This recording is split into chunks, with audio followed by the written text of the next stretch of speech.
Hello, I'm Game Masterdon, and today we're building a dungeon map for one of my upcoming Gen Con one-shots that I'll be doing for Green Ronin Publishing.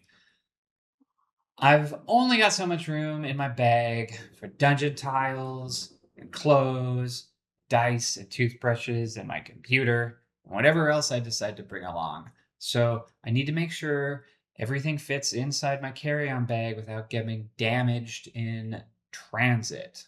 Because I am loath to check a bag this year with how wonky air travel has become in the United States right now. But before we move on, if you happen to be one of the small handful of players who have signed up for lab bats, tune out because this video is going to have some spoilers for the map and a little bit about the story too. Today's adventure prep is for my game Lab Bats, as I was saying, and this game plays out something like a X-Men meets Rats of Nim prison break operation. And our heroes are all tiny little bats who have been experimented on by mad scientists who are trying to brew up more and more powerful energy drinks. Classic comedy trope for this kind of thing. Now, our heroes have inadvertently been given phenomenal psychic powers and strange mutations, and we join them as they're all realizing for the first time that they're now actually powerful enough that they can break free of this lab. Now, it'll start off with all of the players meeting and kind of deciding how they want to go about that. And I wager they'll either be weighing between sneaking out all careful, trying to get out under the radar on one side, and on the other side, just going ham and wrecking house, toppling over anyone they can, and just crushing their way to the front door and out into the streets. Now, this lab is going to be full of scientists who pose very little danger to these phenomenally powerful bats. And then one tier above that, there's going to be security officers here and there. And they'll offer a bit more threat to the bats since they've got firearms and clubs and radio earpieces, which they can use to rally the rest of the team that the bats will encounter as they move through the dungeon. And lastly, we've got a proper threat to the bats, which in this case will be security droids with sonic shock blasters and then retractable grapple claws that are used almost exclusively for capturing the escaping lab animals throughout the rest of the base. And a fun gameplay twist in this adventure is that the mind-reading bats won't actually be able to perceive the droids in the same way as they perceive the humans. They won't be able to pick up their thoughts through walls and such. Now, this science lab needs tight hallways and plenty of uncertainty as to which path the bats should be heading down. And one of the neat tricks I like to accomplish that is to cover the whole map with post-it notes, bespoke cut post-it notes that then as they move, we can peel them off one at a time.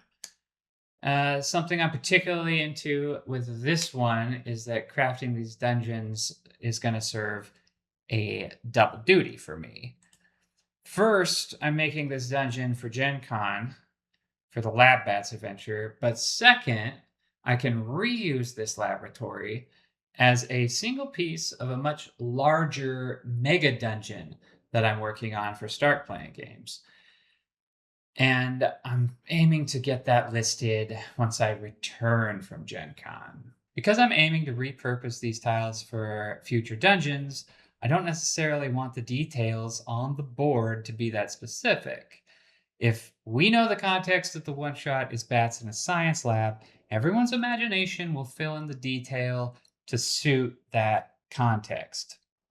Knowing we're in a modern lab, two rectangles on a small desk will read like a dual monitor PC setup.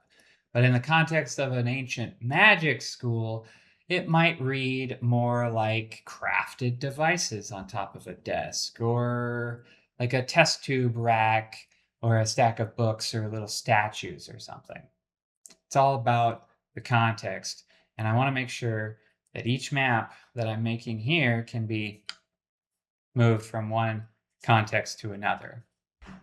So I've made 3 boards for the bats to explore with a few alternate routes, then some stairs and an elevator at the end that takes them up to the ground floor.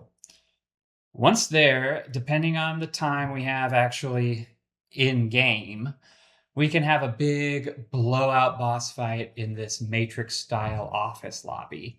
And if we are running a little bit at a time, we could instead drop in a handful of smaller droids, the kind they fought before, to have a quick throwdown as they zoom out and get out into the street. And just, simply dodge right past if we're, real tight on the wire. But hopefully we can get there fast enough to have a giant, crazy robot throwdown at the very end in a big old multi-tier lobby type situation.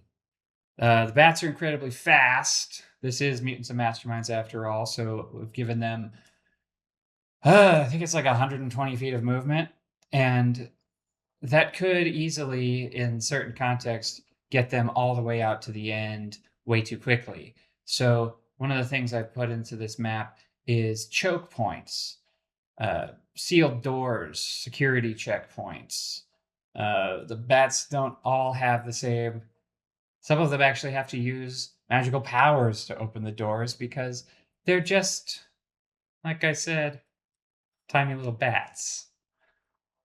So all of these choke points will require some kind of action to get past. They won't actually be able to zip zoom all the way to the end in one single shot.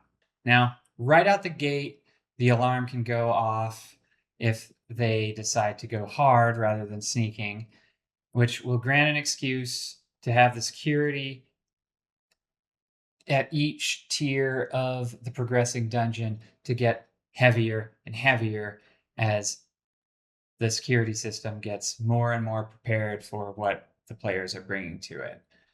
Anyway, I guess that's it for I think this is the second episode of this Gen Con map prep operation. Go ahead and drop a like, maybe do a subscribe, help me out a bit. Comment about your favorite handicraft map solutions for traveling across town or across the country. And I will see you again in the next one, I suppose.